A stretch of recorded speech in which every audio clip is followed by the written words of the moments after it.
Joseph Kabila, former president of the Democratic Republic of Congo, a giant of African politics for nearly 2 decades, and, reportedly, a billionaire. We're going to let you in on some financial secrets, something which I imagine Joseph Kabila won't like us talking about.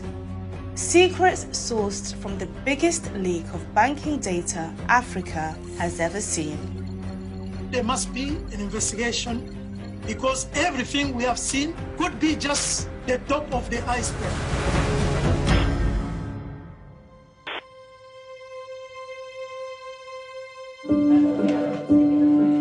Actif dans 11 pays d'Afrique et d'Europe, BGFI Bank déploie une expertise haut de gamme et reconnue.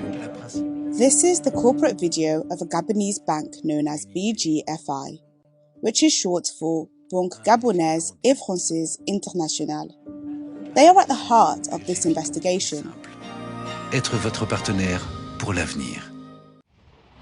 My home country, the Democratic Republic of Congo, is one of the countries BGFI Bank operates in. And it's had the seal of approval from DRC royalty. Joseph Kabila had an official account there when president. His sister, Gloria Muteyu, was a 40% shareholder in BGFI's DRC operation, and foster brother, Francis Selemani, was managing director. So, why so many Kabila clan links to BGFI? This is what Jimmy Kande, a former banker and now an anti-corruption activist, thinks. Derrière Gloria et Selemani se trouve l'ex-président Joseph Kabila, et avoir Joseph Kabila comme partenaire, bien que pas de manière officielle, était une aubaine pour une banque. This is Jean-Jacques Lumumba. He used to work for BGFI's Kinshasa office as head of liabilities. In 2016, he left the country and became a whistleblower. Je décide finalement par après non seulement de démissionner, mais de mettre en lumière ce qui est réellement arrivé et toutes les bévues qui se sont passées au sein de la banque. Jean-Jacques' revelations were big news, putting the DRC on front pages. At the heart of it, explosive allegations 43 million Congolese taxpayers' dollars ended up in the BGFI account of a brand new, privately owned company connected to Joseph Kabila. Donc avec les révélations que j'avais faites, c'était le moment de mettre les choses au clair pour pouvoir sauver la situation. Mais ils n'ont pas fait. Pourquoi, je ne sais pas. 5 years on from Jean-Jacques' revelations, a government investigation into some of the allegations is still to be concluded. Joseph Kabila has always denied he ever used his position as president to enrich himself. Congolese law doesn't forbid politicians or their families from having private business interests. Here he is talking to Al Jazeera. How much money have you made from your 18 years in control of this country? When I came into politics, it wasn't about money, it was about a mission. And each and every critic who's been using that same argument left and right has not yet come up to give you the figures that you're asking me to give you. So I believe it's a very subjective question, and I don't answer such questions because they're just baseless as far as I'm concerned. Since those initial revelations in 2016, a new leak of banking data is now being made public. Working with online investigative journal Mediapart, the NGO Platform to Protect Whistleblowers in Africa, other global partners, and coordinated by the media network European Investigative Collaborations, we have gained access to millions of internal BGFI documents. Jean-Jacques is still in exile, believing it's too dangerous to return home. Despite these risks, he has worked with us on the investigation. Le but pour lequel aujourd'hui j'ai accepté de mener ce combat assez difficile et périlleux et surtout très dangereux, c'est parce que je suis sûr qu'il y a de l'espoir devant. We took a closer look at a BGFI account titled The Presidency of the Republic. This was Joseph Kabila's official presidency account at BGFI. not his private bank account, but one of dozens opened by the bank for many officers of the state. Jean-Jacques remembers the presidency account as an account used for managing presidency agents' salaries. C'était un compte qui était géré par l'assistant financier Emmanuel Andropiako. Et il était à cette époque-là l'assistant financier du chef de l'État, donc de Joseph Kabila à l'époque. It appears, which we can reveal for the first time, that the account was used in May 2013 for far more than the payment of salaries. La seule relation directe que j'ai eue sur ce compte, c'est qu'à un moment donné, nous avons eu à faire un prêt de 3 millions de dollars. Jean-Jacques says Francis Selemani, BGFI Managing Director, told him to make it happen. C'est ce que je retiens ce jour-là parce que très tôt le matin, j'avais été appelé par Selemani pour dire que je devais disponibiliser 3 millions de dollars sur le compte de la présidence de la République, que M. Emmanuel Andropiako était censé venir retirer très tôt le matin. The money had to be withdrawn in cash. Without, it's alleged, any accompanying paperwork. On me met la pression sans aucun document pour libérer 3 millions de dollars sur le compte de la présidence de la République. How could $3 million in cash be withdrawn given the account only had $9,792.07 in it at the time?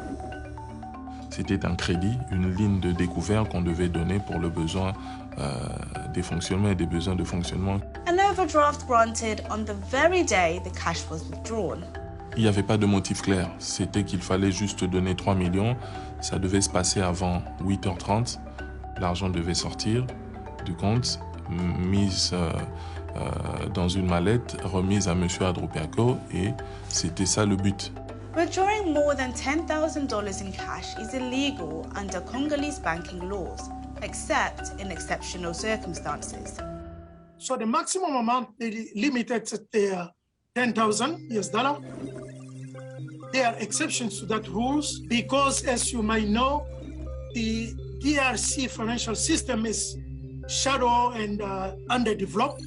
And in so many parts of the country, there is no bank facility, there's no financial facilities. And then sometimes, for example, paying public servant in some part of the country, there is no other ways than moving a huge amount of cash for such a transaction.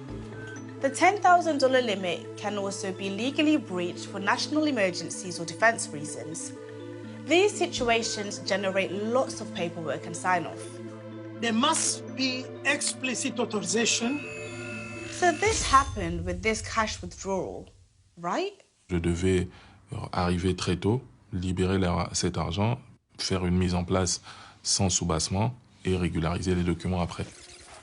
We scoured the BGFI files for evidence the proper documentation had been completed after Jean-Jacques handed over the cash and found nothing. On se retrouve face à des opérations dont on ne connaît pas réellement celui à qui bénéficient ces opérations. On se retrouve face aux normes prudentielles qui sont violées par la BGFI. The big question is, could Joseph Kabila have known about such a large cash withdrawal, leaving his official account massively in the red? Jean-Jacques believes he has the answer. Je dirais que si, parce que c'est son assistant financier qui gère ce compte. Il avait un contrôle sur le compte parce que c'est lui qui signait au nom du chef de l'État sur le compte. We asked Joseph Kabila if he knew about these withdrawals and whether he personally benefited from them. He declined to comment. Emmanuel Andropiako's lawyer told us his client couldn't answer our questions as his time as financial assistant to the office of the presidency is bound by confidentiality under Congolese law. We contacted BGFI and Francis Selemani, but they did not respond. We've discovered over the next 6 months the overdraft charges on the presidency account began stacking up, totaling $330,006.47. But all was not lost. We can reveal for the first time that on the 23rd of December 2013, the account received an early Christmas present. $3.34 million. The funds came from another BGFI customer, which could boast business dealings with Joseph Kabila. Step forward, Entreprise Générale d'Alimentation et Logistique, or EGAL for short. A privately owned DRC-based food importation company. EGAL vient garantir la sécurité alimentaire au peuple congolais en mettant à sa disposition de produits frais de bonne qualité et accessibles à toute la bourse. EGAL was the main feature of Jean-Jacques' 2016 leak, revealing the private company received 43 million of Congolese taxpayers' dollars via the DRC's state bank. Remember the headlines his revelations caused? Anyway, that's all old news. Or is it? For our investigation can reveal the $3.34 million deposit into the presidency account was made out of that $43 million taxpayer-funded payment. It must have been, as it was the only money sitting in EGAL's account at the time. So, why is taxpayers' money transferred to a private account from the state bank finding its way into the presidency account? Je ne sais pas si ça pourrait se passer dans quel pays, mais il s'est fait. I cannot imagine what EGAL was paying the presidency for. I try really to imagine what could have been the other aspect, the other side of the transaction. I couldn't really find any. We asked Joseph Kabila what he knew about this payment, what it was for, did he personally benefit from it, and whether he knew it was taxpayers' money. He declined to comment. EGAL denies any wrongdoing, saying it has never been financed by any state money. It added the company has been exonerated by the ongoing government investigation into the $43 million payment and dismissed from the case. Since Jean-Jacques blew the whistle in 2016, the head office in Gabon had been forced to wrestle with a stream of damaging headlines about its Kinshasa operation. It started an audit in April 2018. 2 months later, the audit delivered a damning verdict on DRC BGFI operations, giving it the worst performance rating. Very high risk. This is Jean-Jacques' assessment. L'audit interne en 2018 qualifie la gestion de calamiteuse, où on voit très clairement des conflits d'intérêts permanents, où on a des actionnaires qui se retrouvent dans des sociétés clients. The audit's findings were never made public.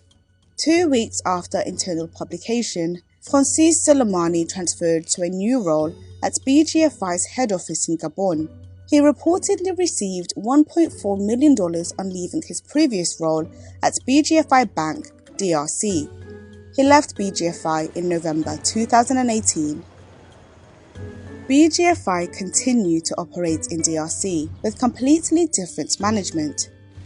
Since stepping down as president in 2018, the constitution allows Joseph Kabila to be a senator for life, giving him the opportunity to still play a role in Congolese politics. In a public statement, Joseph Kabila described allegations in this investigation as unfounded, saying they were factually incorrect and an attempt to discredit the presidency and the DRC. He added that BGFI Bank, national institutions, companies and individuals identified in this investigation had nothing to do with the then presidency. The DRC is rated as one of the most corrupt countries in the world.